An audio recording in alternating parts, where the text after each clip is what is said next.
My progress with the rudder kind of come to a stop when I screwed up this tail steering arm. So I got it done as far as I could. I put the lights on it, the beacon and the tail position light, and I got the holes drilled for the tail wheel steering arm. And I cleaned up the inside of that tube a little bit and put some Cora-Seal in it for some corrosion proofing. But I'm not going to put it on right now. I could put it on the way it is, but it's easier to set this up with it off from the airplane than it is with on the airplane. So I put the rudder away for the time being, and I'll continue on with a few other projects there to put this plane together. One of the things I need to do is take care of these covers for the fuselage around the tail.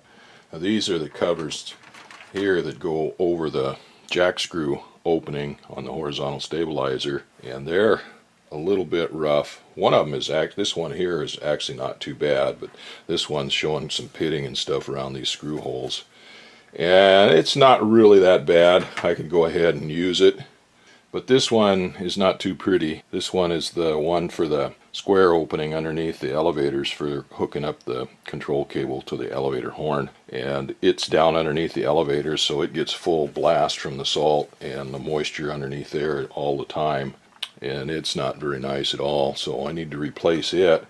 But since I put two of these grommets in there underneath that elevator, one on each side, I need to make two of those. Doing the research for the grommets on this fuselage before I covered it, I discovered that there were two different sizes of grommets for the opening in the fuselage for the control horn on the elevator on the upper side. There's a standard grommet, and then they have an extra large one that is built for, I don't know what airplanes, the PA, what is that, 25, that's the egg plane, and maybe later model PA-18s or something like that. Anyway, I noticed there was two of them. One of them is quite a bit larger than the other one. This is the standard one here, and this one's not in too bad a shape. It could be reused, but I decided to go with the larger opening, the larger grommet on there. It's just a lot easier getting tools and stuff in there when you got old, fat, short-fingered hands. Just gives you a lot more room to get in there to hook up the cables on that upper control arm there. And if you've ever got your hand in there trying to adjust those cables, the tension on them and stuff, this little hole here is just really tough to get your hand in there to do anything with. So I went with a larger grommet. Now you can buy these new covers, a pair of them here for this size grommet I think was about 65 bucks or so, but they don't have any listed for this large grommet. So before I put those grommets on, I laid them out on a piece of cardstock poster board, and I traced out the shape of them, figuring to make a cover for it when the time came. Well, I've got some 16 thousandths aluminum here. I'm going to go ahead and lay out these, well, not this one. Actually, that one's not in too bad a shape, and the other one for the other side is pretty good too. But I'm going to lay out new ones here, and these square one here, it's going to have to be fitted in because I've got an angle on that. I've got that set up right there on that, where that rear post is on the rudder. I've got that opened up, so I've got that cut off at an angle there to match the fabric. So I'm going to have to fit these up. And these are all going to be polarized. They're all going to be left and right.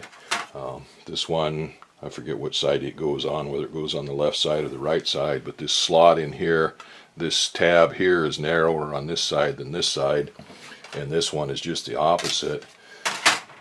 These rear ones are going to be identical, but when I run the bead around the outside edge of it, that's going to make them polarized too. So anyway, I've got to lay those out, and we'll get those cut out and readied, and then when I get ready to paint the flap and the aileron, I'll paint these too. So I'll get these laid out and get them probably through primer, maybe, I don't know, we'll see. We've got these cover plates all made up. These are the ones that go back over the elevator and horizontal stabilizer and below the elevator. Got them all cut out, deburred, and then I marked them up and put a little bend on them here. Hey there, Sakana. Hey there, Hana. Hey, baby girl. Yeah, hey, you baby girl. Oh, there's my girl. There's my girl. Yeah. So those are all done. I've still got to punch them for the screw holes, for the mount holes, but I think we'll do that after we get them put on, or after we get ready to put them on. Some of those grommets had holes in them, and I want to make sure I missed the holes that were molded into the grommets. Well, I was going to paint these covers up today, but it's a little showery and blustery outside, and I don't really have a place protected that I can paint them, so we'll wait until another day. The forecast is for good weather for a few days. We'll see how it goes. It was supposed to be nice today, but it turned off showery. And I'm going to go ahead and mark these horizontal stabilizer opening covers for screw holes for the screws, and I'm going to go ahead and punch them out with my little fake Roper Whitney punch. I'm going to need something to run wire through them to hang them when I paint them. Well, I got those brackets out and washed them down with Alumaprep and then set them in the iodine solution for a little bit. Set up my paint rack out here, and I'll get these primed. So I'll paint these with that 2-part epoxy polyfiber primer.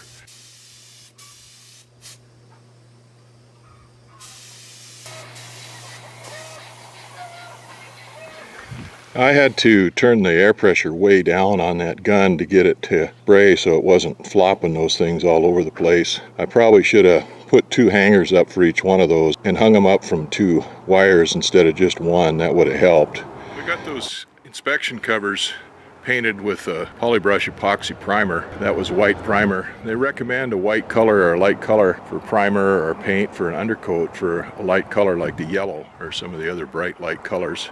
I'd forgotten that I had some polytone white. Well, I decided to go ahead while the weather's still good and dig it out, mix some of that up, and go ahead and put a coat of that on this aileron and this flap, and that supposedly will make that yellow stand out better and not take as many coats to cover it. Now, the nice thing about the polytone is it's exactly the same material as the poly brush and the poly spray and the poly tack too, for that matter. So the chemicals in it bond right in that. The solvent in here will melt right into the solvent on that poly spray, and it'll bond right to it. Now, I don't need a very thick coat on there. It's not going to be a finish coat. It's just going to go on there as an undercoat for the yellow. We've only got a few more hours before it starts to rain according to the forecast, and it's starting to cloud up and the weather's starting to change. So I can get this done and then get it set up enough that I can put it away.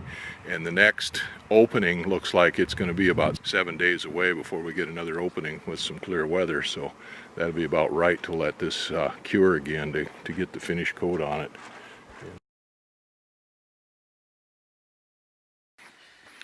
Well, that's not a finish coat by any means, and it's not meant to be, just meant to be an undercoat for the yellow. If I had to put one more coat on there, it'd actually look pretty good in the white if I was painting it white, but